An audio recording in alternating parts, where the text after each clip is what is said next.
네, 오늘은 야고보서 마지막 강의 시간입니다. 지난주에는 억압하는 자에 대한 권면이었다면 오늘은 고난받는 자에 대한 권면입니다. 첫 번째는 주 오시기까지 인내하라는 권면입니다. 오늘 본문의 7절 말씀 같이 읽겠습니다. 그러므로 형제들이여 주께서 오실 때까지 오래 참고 기다리십시오. 보십시오, 농부는 땅의 열매를 참고 기다리며 이를 위해 이른 비와 늦은 비가 내리기까지 기다립니다. 네, 7절에 오래 참고 또 8절에도 오래 참고 이렇게 되어 있는데요. 이 오래 참음이라는 것은 성령의 9가지 열매 중에 하나이고 하나님의 성품들 가운데서 가장 정말 감동적인 성품 중에 하나라고 하겠습니다. 그 하나님의 오래 참으심이라는 이 단어를 헬라어로 직역을 하면 long suffering입니다. 오랫동안 고통을 받는다. 하나님의 오래 참으심은 죄인들이 받아야 될 고통을 그분이 대신 지신다는 뜻입니다. 하나님이 악인들을 처벌하지 않고 그들을 기다려주시는 것은 하나님의 자비하심 때문이기도 하지만 하나님의 공의의 차원에서 놓고 보면 너무나 하나님께는 고통스러운 일인 것이죠.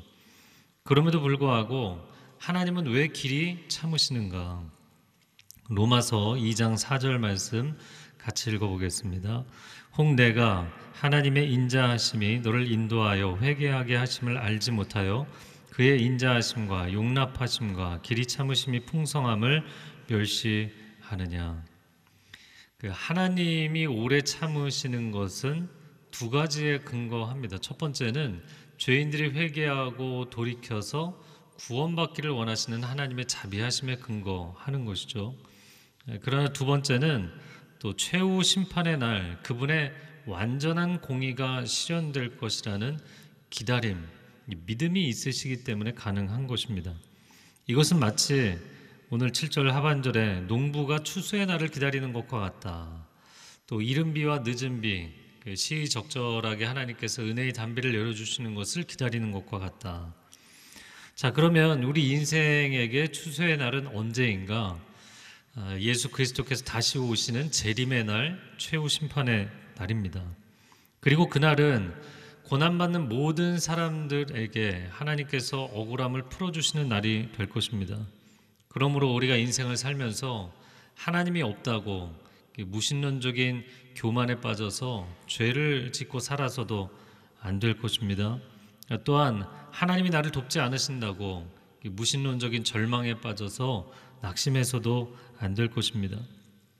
자, 그러면 이렇게 오래 참고 인내한다는 것은 어떤 것인가? 8절에 다시 한번 반복해서 이야기합니다. 같이 읽겠습니다. 여러분도 오래 참고 여러분의 마음을 굳건히 하십시오. 주의 강림이 가까이 왔기 때문입니다. 8절에 마음을 굳건히 한다 표현을 썼어요. 마음이 쉽게 흔들려서는 오래 참을 수가 없다는 것이죠. 그럼 어떻게 해야 마음을 굳건히 할 수 있느냐? 마음을 굳건히 하는 것은 믿음입니다. 주님을 신뢰하는 믿음 때문에 마음이 굳건해질 수 있는 거예요. 농부가 여름 내내 수고할 수 있는 것은 믿음이 있기 때문이거든요.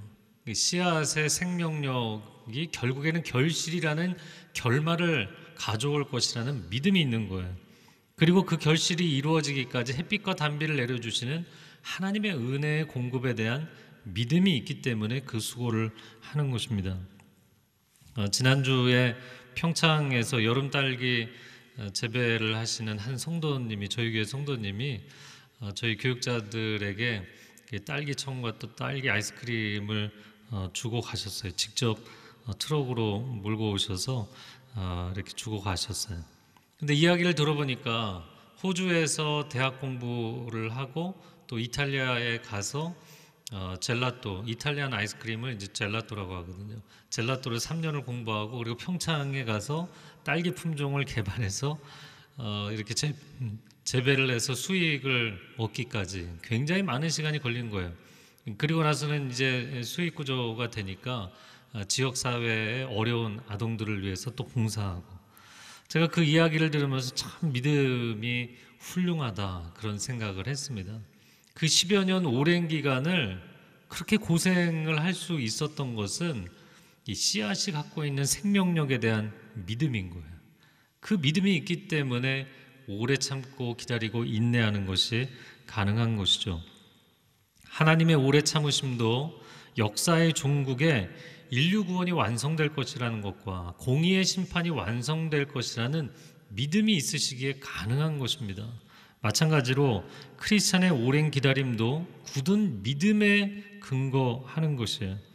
왜냐하면 성경에서 주님이 약속하신 그대로 예수 그리스도께서 다시 오셔서 이 세상의 역사를 완성하실 줄로 믿습니다. 이 믿음이 있기 때문이에요. 그리고 그날이 하나님의 백성들에게는 최후 승리의 면류관이 주어지는 날이 될 줄로 믿습니다. 이 두 가지 믿음이 있는 것이죠. 그러므로 우리가 지금 이 시대에 인류의 역사가 여러 가지 지표상 마지막을 향해 달려가고 있구나 이렇게 느껴진다고 해서 두려워할 것이 아닙니다. 우리는 기뻐하고 기대해야 되는 것이죠. 로마서 13장 11절 같이 읽겠습니다. 또한 너희가 이 시기를 알거니와 자다가 깰 때가 벌써 되었으니 이는 이제 우리의 구원이 처음 믿을 때보다 가까웠습니다. 자, 이어지는 9절 말씀에 또 한 가지 권면을 합니다. 같이 읽습니다. 형제들이여 주의 이름으로 말씀을 전한 형제들이여 심판을 받지 않으려면 서로 불평하지 마십시오. 보십시오. 심판자가 문 앞에 서 계십니다. 자, 서로 불평하지 말라라는 권면을 했어요. 왜 고난의 때를 살아가는 성도들에게 이 권면을 했는가? 사람은 상황이 어려워지면 옆에 있는 사람에게 원망하고 불평하는 경향이 생기기 때문입니다. 자, 이스라엘 사람들이 40년 광야 여정에서 하여튼 일마다 때마다 모세에게 엄청나게 불평을 하고 원망을 하잖아요. 그럼 그렇게 해서 그들이 얻은 유익이 있는가? 없습니다. 하나도 없어요. 그냥 손해만 잔뜩 보게 됩니다. 그럼에도 불구하고 왜 사람은 상황이 어려워지면 다른 사람을 원망하는 것일까? 그것은 고난의 이유를 쉽게 찾고 싶기 때문이에요. 고난의 이유를 외부에서 다른 사람 탓을 해서 쉽게 찾고 싶은 거예요. 그러나 광야 여정에서 이스라엘이 고난을 받은 것은 모세 때문이 아닙니다. 사실 그들 자신이 믿음이 없었기 때문이었어요. 그러므로 우리가 고난 중에 자기 자신을 과도하게 정죄하는 것도 잘못이고 또 옆에 있는 사람을 과도하게 비난하는 것도 잘못입니다. 왜냐하면 이 두 가지는 고난의 이유를 쉽게 찾고 싶은 어리석은 방법이기 때문이죠. 우리가 신앙생활 인생의 여정을 걸어오면서 결국에 깨닫는 것, 고난의 해답은 오직 하나님 한 분께 있습니다. 그러므로 그분을 붙잡는 것이 고난의 시간에 가장 중요한 선택인 것이죠. 자, 그래서 몇 가지 예시를 듭니다. 10절, 11절을 같이 읽겠습니다. 형제들이여 주의 이름으로 말씀을 전한 예언자들을 고난과 인내의 본으로 삼으십시오. 보십시오. 우리가 인내하는 사람을 복되다고 말합니다. 여러분이 욥의 인내를 들었고 주께서 주신 결과를 보았습니다. 주는 자비와 긍휼이 많은 분이십니다. 첫 번째는 주의 이름으로 대언을 했던 예언자들, 그들이 수많은 박해와 고난 가운데에서도 끝까지 이겨낼 수 있는 비결이 무엇이었느냐? 그것은 하나님을 붙잡았기 때문인 것이죠.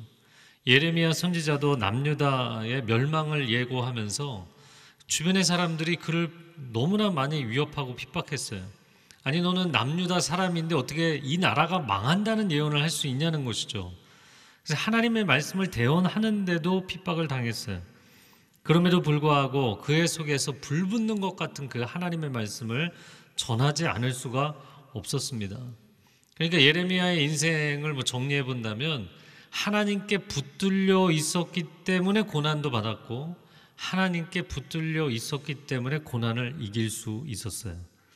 그러므로 우리가 하나님의 사람으로 살아가면서 이거 고난이 너무 심한 거 아닌가? 그리고 좀 하나님과 거리를 둬야만 이게 풀어지지 않을까? 그런 세속적인 삶을 선택하는 것은 오히려 고난을 가중시키고 고난을 해결하지 못하는 길이 되는 것이죠. 자, 두 번째로 예시를 든 사람은 성경에서 인내의 대명사라고 할 수 있는 욥입니다. 욥은 재산을 잃고 자녀들을 잃고 건강을 잃고 자기 아내까지 떠나버린 상황에서 욥을 위로해 주겠다고 온 친구들마저 그를 공격했어요. 그럼에도 불구하고 그가 끝까지 포기하거나 망가지지 않고 인내했다는 것입니다. 욥이 그럴 수 있었던 것은 하나님의 선하신 결말을 믿었기 때문입니다. 욥기 23장 10절 같이 읽습니다. 그러나 내가 가는 길을 그가 아시나니 그가 나를 단련하신 후에는 내가 순금같이 되어 나오리라. 아멘. 이 믿음이 있었던 거예요. 자, 그러면 오늘 11절에도 주께서 주신 결과라는 표현을 썼는데 욥의 그 결말에 있어서 가장 중요한 반전이 무엇일까요? 이전보다 더 많은 재산을 소유하게 되었다는 것일까요? 아니면 그가 재혼해서, 또 어떤 학자들은 재혼한 게 아니라 떠났던 아내가 돌아온 것이다, 이렇게 해석하는 학자들도 있더라고요. 어쨌든 간에 자녀를 다시 그렇게 아들 7, 딸 3을 갖게 되었기 때문에 반전일까요? 여러분, 재물은 숫자로 대치가 되는 개념이지만 처음 가졌던 자녀들이 다 죽었잖아요. 그 자녀들이 어떻게 숫자로 대치가 되는 개념이겠습니까? 물론 재물과 가족 건강을 회복한 것은 반전의 은혜가 맞습니다. 하지만 그의 인생에 있어서 가장 중요한 반전은 이것입니다. 욥기 42장 5절 읽겠습니다. 내가 주께 대하여 귀로 듣기만 하였사오나 이제는 눈으로 주를 배웠나이다. 친구들이 욥을 정죄하면서 너무나 고통스럽게 했잖아요. 근데 하나님 결국에는 욥이 너희들보다 더 의롭다, 욥을 인정해 주셨다는 것, 이게 정말 그에게는 큰 반전의 은혜였고, 또한 하나님과의 관계가 워낙에도 돈독했지만 정말 비교할 수 없이 친밀해졌다는 것. 여러분, 고난이 축복이 된다고 하영조 목사님 항상 선포하셨던 것은 고난 가운데만 경험할 수 있는 하나님과의 친밀감이 있기 때문이에요. 그 상황이 들어가면 아무도 나를 도와줄 수 없거든요. 내가 아무도 의지할 방법이 없어요. 그런데 그 상황에서 나를 붙드시는 분 오직 하나님이신 줄로 믿습니다. 그러므로 고난 가운데 있는 성도님들이 계시다면 절대로 낙망하지 마십시오. 내가 가는 믿음의 길을 하나님이 보고 계시고 알고 계십니다. 그리고 이 여정이 끝나는 때 반드시 최후 승리를 주실 줄로 믿습니다. 자, 두 번째 권면하는 것은 고난 중에 기도하라는 권면입니다. 오늘 본문의 12절 같이 읽습니다. 내 형제들이여, 무엇보다도 맹세하지 마십시오. 하늘이나 땅이나 다른 어느 것을 두고도 맹세하지 마십시오. 여러분이 그렇다 할 것은 그렇다 하고 아니다 할 것은 아니다 해서 심판을 받지 않도록 하십시오. 자, 오늘 본문 전체는 고난의 세월을 보내고 있는 성도들에게 주는 여러 가지 메시지의 종합 선물 세트입니다. 근데 그 중에 한 가지가 왜 맹세하지 말라는 권면을 했을까? 이렇게 묵상을 해보니까 사람이 힘들면 옆에 있는 사람을 원망하기도 하지만 자기를 부풀려서 해결하려고 하는 사람들이 있어요. 아, 돈 좀 빌려줘. 내가 돈만 지금 있으면 다 해결할 수 있어. 이렇게 막 호언장담을 하는 사람들도 있잖아요. 여러분, 사방에서 예수님을 해치려고 종교 지도자들이 압박을 해올 때 예수님께서도 본인이 순환을 당하실 거라고 알려주셨잖아요. 그럼에도 불구하고 수제자 베드로가 다른 사람들이 다 부인해도 저는 부인하지 않습니다, 호언장담을 했다가 결국에는 3번 예수님을 부인하게 됩니다. 예수님도 맹세하지 말라고 산상수훈에서 경고하셨어요. 사실 오늘 야고보의 이 권면은 예수님의 그 산상수훈의 메시지를 그대로 인용한 것이라고 보입니다. 마태복음 5장 34절 37절 중간은 안 읽고 2절만 읽겠습니다. 나는 너희에게 이르노니 도무지 맹세하지 말지니 하늘로도 하지 말라. 이는 하나님의 보좌이며 오직 너희 말은 옳다 옳다 아니라 아니라 하라. 이에서 지나는 것은 악으로부터 나느니라. 악하다고까지 이야기를 하셨어요. 자, 그 정도로 맹세하지 말라고 얘기하신 겁니다. 그런데 유대인들이 굉장히 습관적으로 맹세를 많이 했습니다. 그래서 구약의 여러 주요 인물들도 맹세를 하는 장면들이 등장하고 또 신약에도 보면 사도 바울은 정말 존경받을 만한 인물인데 그가 빌립보서 1장 8절에서 내가 여러분을 너희 무리를 그리스도의 심장으로 얼마나 사랑하는지 하나님이 나의 증인이시다 이런 표현을 써요. 이것도 일종의 맹세입니다. 자, 그러니까 성경이 강조하는 맹세하지 말라는 핵심 포인트는 무엇이냐면 자기 주장을 강화하기 위해서 하나님의 이름을 망령되이 함부로 사용하지 말라는 거예요. 그러니까 우리가 무슨 이야기를 할 때 자기 주장을 강화시키기 위해서 어떤 그 권위자도 이렇게 얘기했다 이렇게 사람들의 이름을 인용하는 거잖아요. 설교도 마찬가지입니다. 하나님의 말씀을 증거하기 위해서 이 말씀을 바르게 밝히기 위해서 설교자의 경험이나 지식이나 논리가 사용이 되는 것이지 설교자의 인간적인 생각을 주장하고 강변하기 위해서 하나님의 말씀을 마음대로 끌어다가 사용하면 안 된다는 것이죠. 사랑하는 성도 여러분, 고난의 때 더욱 정직하십시오. 이 정직성은 영성의 아주 중요한 지표 중에 하나입니다. 하나님은 진리의 아버지이시고 사탄은 거짓의 아비입니다. 주로 시편과 잠언에 집중되어 있고 성경 전체에서 하나님은 정직한 자를 기뻐하신다. 정직한 자의 소원을 들어주신다 말씀합니다. 상황이 어려워졌다고 해서 자기 자신을 과도하게 부풀리지 말라는 거예요. 정직한 사람이 현실 판단을 하는 것이고 현실 판단이 되는 사람이 영적 분별도 하는 것입니다. 그리고 영적 분별이 되는 사람이야말로 비로소 하나님께 무엇을 간구해야 되는지 정확하게 기도의 길을 찾을 수 있는 거예요. 자, 지금까지 내용을 조금 정리를 해보면 타인을 비난하지도 말고 자신을 부풀리지도 말고 그리고 이어지는 말씀은 기도를 해야 된다라는 얘기를 하고 있는 거예요. 그러니까 기도가 고난의 상황에서 할 수 있는 건 기도밖에 없지 그게 아닙니다. 기도야말로 가장 적극적인 액션이라는 것을 얘기해주고 있어요.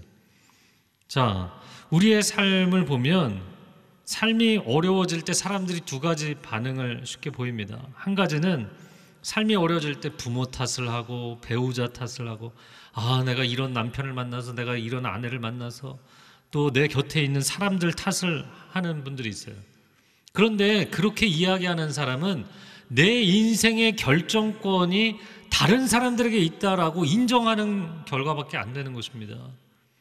그리고 어떤 사람들은 삶이 어려워지면 자기 자신을 탓하거나 아니면 자기 자신을 과도하게 부풀려서 뭔가 해결법을 찾으려는 사람들이 있어요. 근데 그렇게 이야기를 하시는 분들은 결국에 인생의 주도권과 결정권이 나 자신에게 있다고 이야기하는 것입니다. 여러분, 우리의 인생의 주도권과 결정권은 오직 하나님께 있는 줄로 믿습니다. 특별히 우리의 인생이 풍랑이는 바다 한가운데 있는 선박처럼 내가 아무것도 할 수 있는 방법이 없다. 그때는 우리의 인생을 건져주실 분은 하나님밖에 없는 거예요. 잠언 16장 9절 같이 읽습니다. 사람이 마음으로 자기의 길을 계획할지라도 그의 걸음을 인도하시는 이는 여호와이시니라. 그러므로 다른 사람에게 아니면 자기 자신에게 해답을 찾는 것이 아니라 하나님 안에서 해답을 찾아야 된다. 자, 13절 같이 읽습니다. 여러분 가운데 고난당하는 사람이 있으면 기도하십시오. 즐거운 사람이 있으면 찬송하십시오. 네, 한 구절을 기억한다면 이 13절을 기억하시고 암송하고 계속 되뇌이시면 좋을 것 같아요. 너무나 좋은 구절입니다. 고난 중에 기도하고 형통할 때 찬송하라. 고난 중에는 결코 낭망하지 말고 하나님의 도우심을 구하라는 것입니다.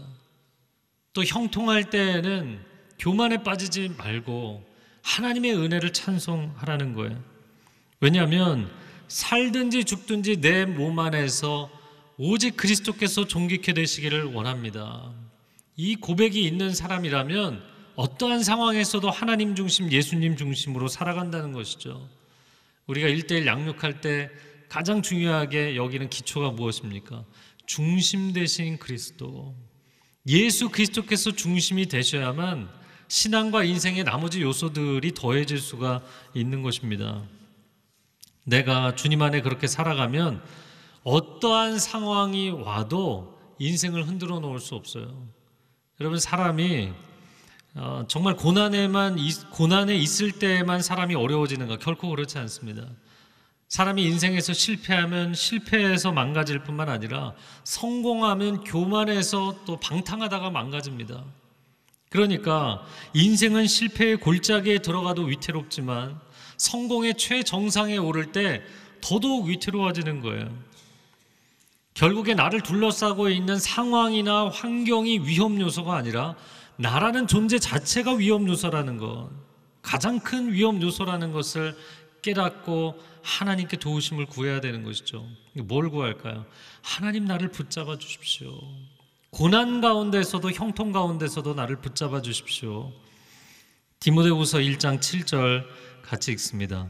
하나님이 우리에게 주신 것은 두려워하는 마음이 아니요 오직 능력과 사랑과 절제하는 마음이니. 제가 두려움 너머의 삶 책을 쓰면서 이 구절로 썼잖아요. 처음에 사람이 일에 대한 두려움이 있으면 능력을 갖추면 됩니다. 관계에 어려움이 있으면 사랑으로 해결하면 됩니다.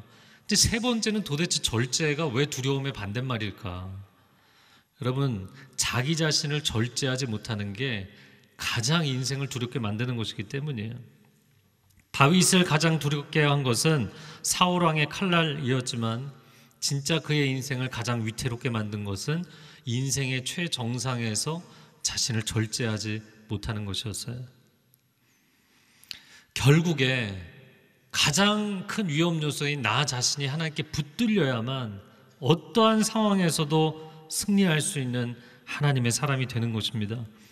찬송가에서 주 안에 있는 나에게 딴 근심 있으랴. 저는 이 말씀을 준비하면서 그 찬양이 떠오르더라고요. 왜냐하면 내가 주님 안에만 거하면 다른 근심, 걱정이 사라지게 된다라는 고백이잖아요. 사랑하는 성도 여러분, 말씀으로 충만하고 성령으로 충만하시기 바랍니다. 근데 어떤 분들은 뭐 그렇게까지 열심히 할 필요가 있느냐 이렇게 얘기를 하세요. 근데 그렇게 하실 필요가 있습니다. 내가 다 이룬 것 같아도, 인간관계도 다 해결되고 내가 인생에서 하는 일도 잘 되고 해도 가장 큰 위험 요소, 아직 해결되지 않은 나라는 존재가 있기 때문이에요. 그러므로 내가 온전히 주님께 붙들려야만 천성문 앞에 이르기까지 주께서 시온의 대로로 나를 인도하실 줄로 믿습니다. 자, 이어지는 14절에서 16절 읽겠습니다. 여러분 가운데 병든 사람이 있으면 교회의 장로들을 초청해 주의 이름으로 기름을 붓고 그를 위해 기도하게 하십시오. 믿음의 기도는 병든 사람을 낫게 할 것이며 주께서 그를 일으키실 것입니다. 비록 그가 죄를 지었을지라도 용서받을 것입니다. 그러므로 서로 죄를 고백하고 병 낫기를 위해 서로 기도하십시오. 의인의 기도는 역사하는 힘이 큽니다. 자, 기도를 하되 특별히 질병 가운데 있는 사람을 위해서 기도하는데 세 가지를 하라고 권면합니다. 첫 번째는 병든 사람에게 주님의 치유의 능력이 나타나도록 간구하라. 여러분 자신이든 주변에 있는 사람이든 치유를 위해서 기도할 때 정말 하나님의 치유의 능력을 체험할 수 있기를 축복합니다. 그런데 이 치유 기도를 하실 때 여러분에게 드리고 싶은 권면은 절대로 걱정하지 마세요. 내가 이 기도를 하는데 치유가 안 되면 어떡하지? 이런 걱정을 하지 마시라는 거예요. 왜냐하면 기도는 내가 하는 것이고 치유는 주님이 하시는 것입니다. 치유가 안 될까 봐 걱정을 하는 것은 그건 하나님 파트를 내가 걱정하는 거예요. 아니요. 내가 할 역할만 하면 되는 거예요. 나는 기도하는 것이고 치유는 주님이 하시는 거예요. 자, 두 번째는 병든 사람을 위해서 의료적인 치료를 병행하라고 권면했습니다. 어떤 사람들은 극단적인 믿음을 주장하면서 병의 치유를 위해서는 오직 하나님께 기도만 해야지 의술을 의지하거나 의사를 만나면 안 된다 이렇게 얘기하는 분들도 있어요. 그런데 오늘 본문에서 기름을 붓는다 이런 표현이 나오잖아요. 이 기름을 붓는다는 것은 영적인 어노인팅, 기름 부음을 얘기하는 게 아닙니다. 실제 기름을 붓는 거예요. 예수님께서 누가복음 10장에 아주 여러분이 잘 아는 비유를 드셨는데요. 선한 사마리아인이 중간에 강도를 만나서 겁 안 죽게 된 사람을 치료해 줄 때 그 사람의 상처에 뭐를 부었나요? 포도주와 기름을 붓고 싸매어 치료하는 장면이 나와요. 이 기름이라는 것은 그 당시에 사람의 통증을 완화시키는 치료제로 사용되었던 것입니다. 의술도 하나님이 우리에게 베풀어 주시는 2차적인 은혜라는 것을 인정하셔야 됩니다. 그러므로 우리가 식사를 안 해도 나는 기도만 하면 건강하게 잘 살 수 있다, 이런 이상한 주장하면 안 되는 것처럼, 여러분 뭐 그게 감기가 됐든 코로나가 되었든 어떤 질병이 되었든 간에 하나님의 은혜를 구할 뿐만 아니라 의술의 도움을 받으셔야 돼요. 이 두 가지를 함께 하셔야 됩니다. 세 번째, 병든 사람의 영적인 회복을 위해서 기도하라고 권면했습니다. 그가 만약에 병든 것이 죄의 문제 때문이라면 죄의 용서함을 받는 것이 다른 무엇보다도 선행되어야 한다는 것입니다. 특별히 중증 질환을 겪고 있는 분이 계시다 그러면 그런 분들이 하나님과의 관계에서 영적으로 해결되지 않은 문제가 있어서 고통스러워하는 경우, 그분이 하나님 앞에 그 문제를 내려놓고 죄 용서를 받고 구원의 확신을 갖게 되는 것은 다른 그 어떤 것보다 중요한 것입니다. 왜냐하면 몸이 치료되는 것보다 영혼이 구원을 받는 것이 훨씬 더 중요한 것이기 때문이죠. 자, 기도의 능력을 보였던 엘리야에 대해서 17, 18절에 말씀하는데요, 같이 읽어보겠습니다. 엘리야는 우리와 본성이 똑같은 사람이었습니다. 그러나 그가 비가 오지 않기를 간절히 기도했더니 3년 반 동안 땅에 비가 내리지 않았습니다. 그리고 다시 기도했더니 하늘에서 비가 내리고 땅이 열매를 냈습니다. 할렐루야. 자, 엘리야가 악한 왕 아합 시대에 기도를 했더니 비가 멈추고 기도를 했더니 비가 다시 내렸다. 뭐 대단한 능력이잖아요. 그런데 엘리야를 인용한 것은 엘리야가 대단한 능력을 행했다는 걸 얘기하려고 인용한 게 아니고요. 지금 야고보 사도는 정통 유대인으로서 크리스찬이 된 사람입니다. 그러면 그거는 뭐 특별히 하나님의 콜링을 받은 선지자들이나 하는 거지, 이렇게 얘기할 법한데 그가 지금 엘리야의 기도를 우리 모두가 할 수 있다는 얘기를 하고 있는 거예요. 그래서 17절에 엘리야는 우리와 본성이 똑같은 사람이다, 여기에 강조점이 있는 것입니다. 제가 다시 한번 저를 한번 따라해보세요. 기도는 내가 하는 것이고 능력은 주님이 베푸시는 것입니다. 그러므로 여러분은 기도를 함으로 손해볼 건 아무것도 없는 거예요. 오직 믿음으로 내가 결과를 책임지는 것이 아닙니다. 결과를 만드시는 분은 하나님이십니다. 나는 그냥 그 능력의 주님 앞에 엎드려 기도할 뿐인 것이에요. 그러면 주께서 내가 계획하지 않은, 내가 상상할 수 없는 놀라운 일을 행하시는 것이죠. 마지막 19, 20절 마지막 권면을 읽어보겠습니다. 내 형제들이여, 여러분 가운데 유혹을 받아 진리에서 떠난 사람을 누가 돌아서게 하면, 여러분은 아십시오. 죄인을 유혹의 길에서 돌아서게 한 사람은 그의 영혼을 죽음에서 구하고 많은 죄를 덮을 것입니다. 고난 중에 살아가는 성도들에게 주는 마지막 권면입니다. 사람들은 인생이 힘들어지고 위축되면 각자 도생, 각자 자기 살 길만 도모한다는 거죠. 그러나 크리스찬들은 마지막 때가 가까울수록 사랑과 선행을 격려하며 살아야 하잖아요. 우리 주변에 있는 사람들을 함께 살려내야 됩니다. 그런데 이 야고보 사도 시대에도 박해가 굉장히 심해지니까 신앙을 포기하는 사람들이 속출한 거예요. 그래서 그들을 돌이켜야 된다, 그 영혼을 구원해야 된다 권면하는 것입니다. 우리가 우리의 인생에서 주어진 남은 시간 동안 꼭 해야 되고 그리고 할 수 있는 일 가운데 가장 소중한 일이 있다면 우리 곁에 있는 영혼들을 구원하는 일을 하는 것입니다. 에스겔 선지서를 보면 하나님은 악인이 망하는 걸 결코 기뻐하지 않으신다. 악인이 돌이켜 회개해서 다시 살게 되는 것을 하나님은 너무나 기뻐하신다. 근데 이 말씀을 에스겔서에 반복할 뿐만 아니라 함께 반복하는 말씀이 있어요. 그건 뭐냐면 영적인 상황을 전쟁의 상황과 비유해서 말씀하신 거예요. 이 적군이 몰려오는 것을 미리 대비하기 위해서 성의 망루에 파수꾼들이 망을 보잖아요.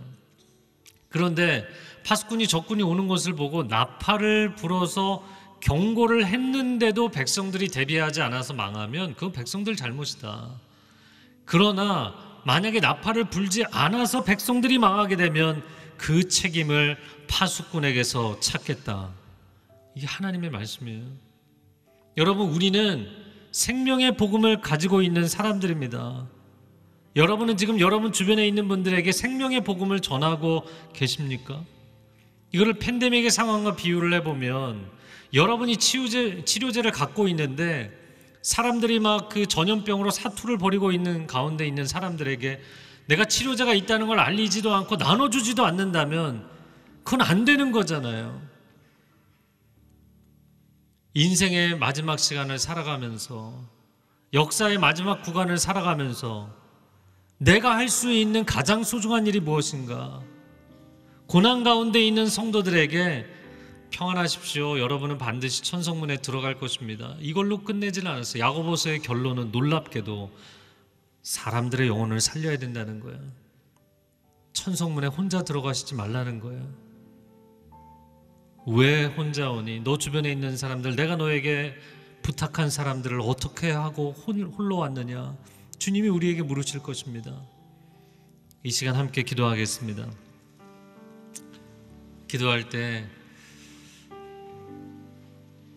사랑하는 주님, 이 고난의 시간을 지나갈 때 최후 승리를 주실 주님을 온전히 신뢰함으로, 흔들리지 않는 견고함으로 살아가는 하나님의 아들, 딸들 되게 하시고, 그러나 홀로 이 길을 가는 것이 아니라 주변에 낭망하고 지쳐있고 냉담에 빠져있는 성도들, 아직 복음을 알지 못하는 가족들, 주의 사랑과 주의 복음을 증거하며 살아가는 이 시간이 되게 하여 주옵소서. 사랑을 베풀고 복음을 나눌 때 오히려 더 고난 가운데 강력한 하나님의 사람들이 될 줄로 믿습니다. 주여 한번 외치고 통성으로 기도하겠습니다. 주여, 오 사랑하는 주님, 이 고난의 시간을 뚫고 나아갈 수 있는 강하고 단대한 하나님의 백성들 되게 하여 주옵소서. 어떠한 상황 가운데도 위축되지 않게 하여 주시고, 사람들을 원망하거나 나 자신을 탓하지 않게 하여 주시고, 하나님께서 고난을 뚫고 나갈 수 있는 해법을 갖고 계시고 능력의 주님이신 것을 신뢰하며 나아가게 하여 주옵소서. 오 주님, 기도가 고난 가운데 가장 강력한 무기인 것을 알게 하여 주시고, 복음을 증거하며 생명을 살리며 살아가는 하나님의 사람으로 살게 하여 주시옵소서. 오 사랑하는 주님, 언제 개인의 종말과 역사의 종말이 올지 우리는 알지 못합니다. 주께서 다시 오실 것입니다. 우리 각자가 주님 앞에 서게 되는 날이 오게 될 것입니다. 아직 나에게 오늘이라는 시간이 주어져 있는 동안 사랑을 나누고 복음을 증거하고 연약한 자들을 격려하고 위하여 충고 기도하며 살아가는 하나님의 사람들 되게 하여 주옵소서. 예수 그리스도의 이름으로 기도합니다. 아멘.